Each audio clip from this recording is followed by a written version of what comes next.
नमस्कार दोस्तों। देखो, पुलवामा हमले के बाद हमने पाकिस्तान को अटैक क्यों नहीं किया, हमने पाकिस्तान से युद्ध क्यों नहीं किया? क्योंकि हमारे सरकार, हमारा देश पूरा ये चाहता था कि आतंकवाद ख़त्म हो, और आतंकवाद ख़त्म करने का एक ही रास्ता था कि पाकिस्तान से युद्ध करना। लेकिन हम क्यों पाकिस्तान से युद्ध नहीं करना चाहते थे? इसके पीछे क्या सच्चाई है? मैं आज इस वीडियो में आपको यही सच्चाई समझाने की कोशिश करूँगा।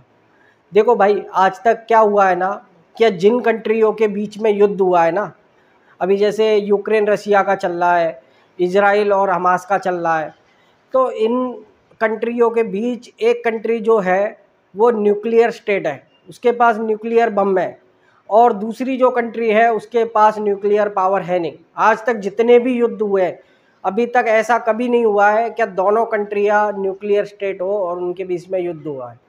लेकिन यहाँ पर कहानी उल्टी थी, हमारे और पाकिस्तान के बीच में कहानी उल्टी थी। कहानी ऐसी थी कि अब पाकिस्तान के पास भी न्यूक्लियर हथियार है, 170 के करीब पाकिस्तान के पास न्यूक्लियर बम है, और हमारे पास 180 के करीब है।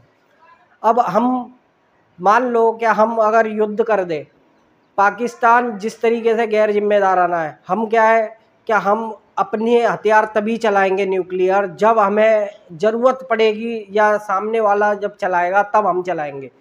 लेकिन पाकिस्तान का उल्टा है, पाकिस्तान ऐसे कोई रूल नहीं मानता है युद्ध के मामले में। आप अच्छे से जानते हो पाकिस्तान की नीयत क्या है।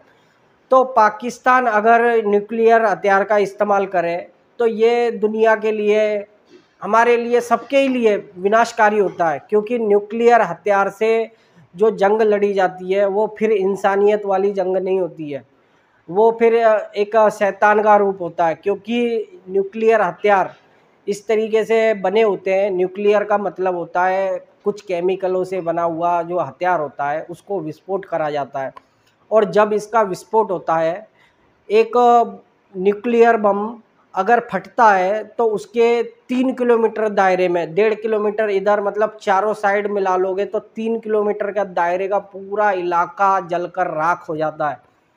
और उसके बाद में जो हरकत होती है ना, उसके बाद में जो उसका रेडिएशन फैलता है, वो रेडिएशन लाखों, मतलब कईयों सालों तक उसका इफ़ेक्ट रहता है। जैसे कोरोना हमें दिखता नहीं है, लेकिन ये वायरस कितना जानलेवा है, इससे भी कई गुना ज़्यादा घातक होता है। क्योंकि इसका रेडिएशन जिस व्यक्ति को लगता है, वो रेडिएशन 1 हफ्ते के बाद इफ़ेक्ट करना चालू करता है। और वो व्यक्ति जिसके भी संपर्क में रहता है, जितने भी लोगों के साथ मिलता है, जिसके भी साथ बैठेगा, कुछ भी चीज़ों को जिनको छुएगा, उसमें सब में वो रेडिएशन पाया जाएगा। और उसके बाद में उसकी ऑन द स्पॉट उसका कोई इलाज नहीं होता है, उसकी मौत होना निश्चित होती है। आपको एक जानकारी के लिए बता दूं, क्या हिरोशिमा नागासाकी, जापान के वो दोनों शहर जिस पर बॉम्ब से अमेरिका ने अटैक करा हुआ था, वो बॉम्ब आज के मुकाबले आज के जो बॉम्ब है इनकी पावर 20 गुना उससे तगड़ी है।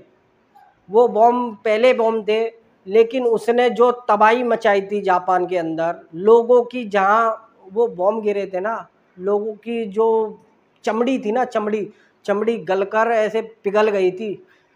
तो इसीलिए ये नहीं करना चाहते हैं। हमने युद्ध करने का यही रीज़न था। जापान के अंदर जितना भी आपको पता है, जब वो बॉम्ब पड़ा ना, उसके बाद में इतनी भयंकर गर्मी पैदा हुई अंदर, इतनी गर्मी कि अगर देखने वाला कोई आंख बंद कर कर भी देख रहा है ना, तो उसकी आंखें गायब हो गई थी। और उसका सालों साल असर रहा है, पीढ़ी दर पीढ़ी। अगर किसी के पेट में बच्चा था तो वो कुछ विकलांग पैदा हुआ है, कुछ रोग से पीड़ित रहा है, क्योंकि ये सब रेडिएशन का असर था। और आज की डेट में तो न्यूक्लियर बम से भी ऊपर का बम आ गया। रूस के पास, अमेरिका के पास हाइड्रोजन न्यूक्लियर बम है। हाइड्रोजन बम जो होता है वो न्यूक्लियर से भी कई गुना ज़्यादा ताकतवर होता है। अगर एक अनुमान माने तो 40 किलोमीटर की इसकी रेडिएशन होती है। मैं 40 किलोमीटर तक इसका जो फटता है और इसका जो गुबार होता है, जो फैला होता है, वो 40 किलोमीटर के लमसम सब लोगों को लपेट लेगा। और फिर इसका जो फैलाव है, अगर कोई छोटा मोटा देश है, मान लो श्रीलंका जैसा देश है, तो वो एक बम से पूरी एक बार में ख़त्म हो जाएगा। इस बम को जब परीक्षण भी करा गया था ना, तो वैज्ञानिकों को भी ऐसी हो रही थी, वैज्ञानिकों की भी फटी पड़ी थी कि हम परीक्षण करें तो करें कैसे। इतने लाखों मतलब हज़ारों किलोमीटर दूर से इसको निगरानी करी गई थी।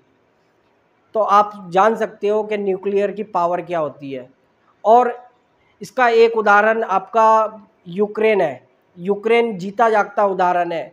जब यूक्रेन और रशिया जब एक हुआ करते थे 1991 के अंदर, रशिया ने एक न्यूक्लियर पावर प्लांट बनाया था यूक्रेन के अंदर, जिसको चेरलाबेन पावर प्लांट कहते हैं।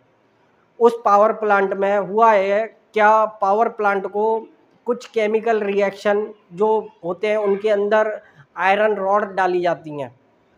जो रॉड होती है ना, उसमें कुछ गड़बड़ी होने की वजह से, और इन्होंने कुछ मतलब कुछ तकनीकी खराबी पकड़ लो आप, इसके कारण उन न्यूक्लियर में ब्लास्ट हो गया था। और जो वो ब्लास्ट हुआ था, उस ब्लास्ट से आप यूँ समझो 2.5 लाख लोगों ने वहाँ पर जान गंवा दी थी यूक्रेन के अंदर। और उसके बाद में उसका जो रेडिएशन है, उसमें बोरोक एसिड से हेलीकॉप्टर से छिड़काव करा गया। जिन लोगों ने, जिन आर्मी वालों ने जो छिड़काव करा था ना, उनमें से एक भी आज जिंदा नहीं है। वो तुरंत एक हफ्ते बाद मरते गए और ऐसे मरते गए। इसके बाद में जो उसका रेडिएशन था, आज भी आप जानते हो कि यूक्रेन में चेरनाबेन जो पावर प्लांट है वो भूतों का शहर हो चुका है। पूरा शहर खाली करा दिया गया है, आज भी उधर कोई नहीं रहता है। और उसके बाद क्या कर रहे हो आप, उसका जो इफेक्ट था, उसका इफेक्ट जो यूक्रेन के पड़ोसी मुल्क है पोलैंड वगैरह, इनमें भी जो बच्चे 45 साल तक, आज से 45 साल मतलब उसके जहाँ वो हादसा हुआ था उससे आज तक जो बच्चे भी कुछ कुछ लोगों में उसके रेडिएशन के लक्षण पाए जाते हैं। ये काफ़ी विनाशकारी होता है। इसीलिए भाइयों, हमने जो पाकिस्तान है ना, इसके पास न्यूक्लियर पावर है, और न्यूक्लियर पावर होने की वजह से ये आपने हमेशा सुना होगा, ये न्यूक्लियर धमकियां देता है। लेकिन भाई इसका, क्योंकि न्यूक्लियर होने की वजह से हम इस पर डायरेक्टली अटैक नहीं करना चाहते। इससे जो नुकसान होगा ना, ये दुनिया से परे, सबसे परे हटके दुनिया एक बार में जिसका भी एक न्यूक्लियर बॉम्ब का विस्फोट हुआ, और अगर मान लो वहाँ पर 170 न्यूक्लियर बम रखे हुए हैं और वो सब एक साथ फट गए, तो दुनिया को बचाने के लिए कोई बचेगा ही नहीं। तो इसीलिए जो परमाणु हथियार होते हैं ना, ये पहली बात तो युद्ध के लिए नहीं होते हैं, और इससे कोई युद्ध नहीं जीता जाता। लेकिन जिस तरीके की हरकतें हैं वो बर्दाश्त करनी पड़ती हैं। और हम इतना, भारत इतना सहनशीलता वाला देश है, क्या हमारी इतनी औकात थी कि हम पाकिस्तान को घर में घुस के मार सकते थे? 3 गुना ज़्यादा बड़ी सेना थी हमारी। उससे भी बड़ा पाकिस्तान ने जो जो ड्रोन अटैक करे, जो मिसाइलें दागी हमारे ऊपर, हमने एक एक कर कर सारी डोमिनेट करी। आज रशिया यूक्रेन के बीच में युद्ध चल रहा है, लेकिन आज भी यूक्रेन को रशिया नहीं रोक पा रहा। उसके पास इतनी एडवांस डिफेंस सिस्टम होने के बावजूद भी रशिया के बहुत से ड्रोन, बहुत से मिसाइलें, मतलब यूक्रेन की बहुत सी मिसाइलें रशिया के अंदर जाकर उसके शहरों को तबाह करती है। मॉस्को तक, मॉस्को रूस की राजधानी है, मॉस्को में ऑयल फैक्ट्री उड़ा दी गई है, बताओ आप।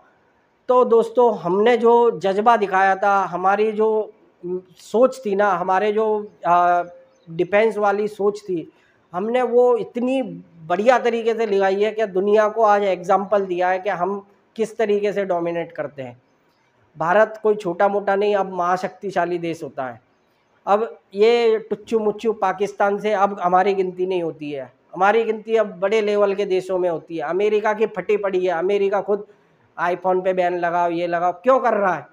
क्योंकि वो जानता है कि हम जिस रफ्तार के घोड़े पे हम सवार होके जा रहे हैं ना, अमेरिका को इससे धोखा है, उसकी फटी पड़ी है इस समय। तो यही था दोस्तों, क्योंकि हमने पाकिस्तान से युद्ध क्यों नहीं करा। हमें तो पीओके भी चाहिए था भाई, हमारा हिस्सा है, हम पीओके भी ले सकते, क्यों नहीं लिया? यही कारण था, क्योंकि हम न्यूक्लियर युद्ध नहीं चाहते थे। पाकिस्तान के पास न्यूक्लियर है, गैर जिम्मेदाराना देश है, जब भी दिखेगा कि हम दबाव में आ गए कभी भी कुछ भी कर सकता है। और उसका पूरी इंसानियत के ऊपर, पूरे इंसानों के, चाहे हम उसको हवा में भी डोमिनेट कर भी देते, हवा में भी फोड़ देंगे तो भी उसका रेडिएशन जो होगा वो चारों तरफ फैलेगा। बहुत लोगों को बीमारियां होंगी, अलग अलग नुकसान होंगे। इसीलिए हमने भाइयों, हमने पाकिस्तान पर हमला नहीं करा है। आज अगर आपको इसकी जो सच्चाई थी ना, हमने, बहुत से लोग कहते थे कि हम क्यों नहीं मार रहे, क्या ये बुज़दिल है, हमारी सरकार ऐसा नहीं करना चाहती है।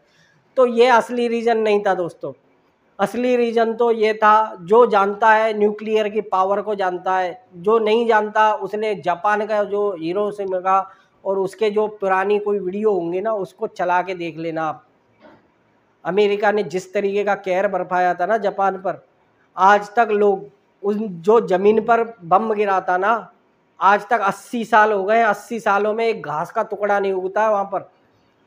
तो आप समझ लो, एक कहते हैं ना, एक गेहूं के दाने के बराबर भी रेडिएशन आपके घर में प्रवेश कर जाए ना न्यूक्लियर का, तो आप में से एक भी जिंदा नहीं बचेगा।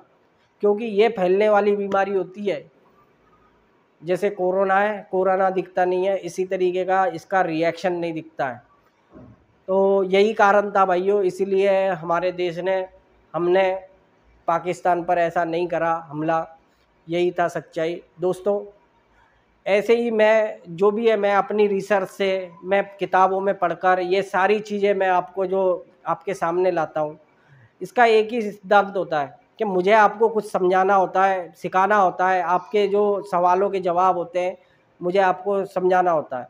तो अगर आपको वीडियो अच्छी लगा करे दोस्तों तो लाइक करा करो, और मेरे चैनल है रवि भाई महाज्ञानी नाम से है, आप सब्सक्राइब कर लो। और सब्सक्राइब के साथ उसमें एक बेल आइकॉन आता है, उसको ऑल पर सेट कर दिया करो, जिससे मेरी अगर कोई वीडियो आया करेगी तो आपके पास उसका नोटिफिकेशन आ जाया करेगा। बस भाइयों यही था। रवि नाम है भाइयों, गरीब साहब का भाई है। सपोर्ट बनाओ आपका पूरा पूरा, और ऐसी ही ज्ञान की बहुत सारी वीडियो है जो मैं आप तक शेयर करता रहूँगा। धन्यवाद भाई।